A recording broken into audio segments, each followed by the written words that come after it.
Ah,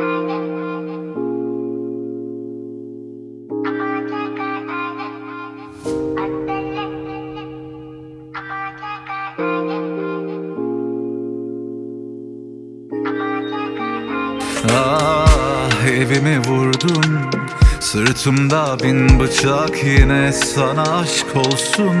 Azdan az gitti yine de sağ çıkarsam, yansın İstanbul bu gece, dağ gibi durdum.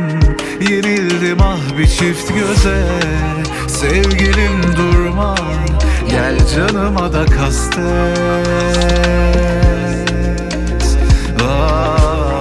Kıyamadım sana, ben savaşamam, affet. Ah, evimi vurdun, sırtımda bin bıçak, yine sana aşk olsun. Azdan az gitti yine de sağ çıkarsam, yansın İstanbul bu gece, dağ gibi durdum. Yenildim ah bir çift göze.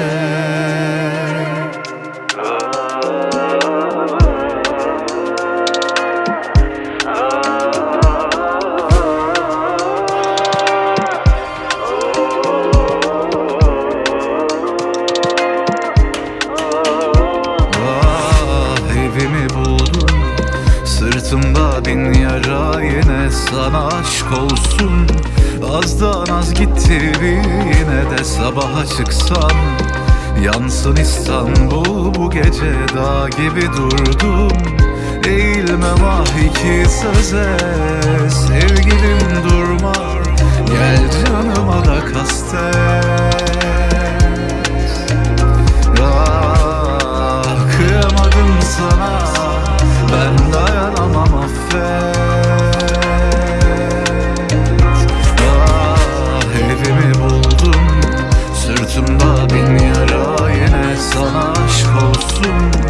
Azdan az gitti yine de sabaha çıksam, yansın İstanbul bu gece, dağ gibi durdum.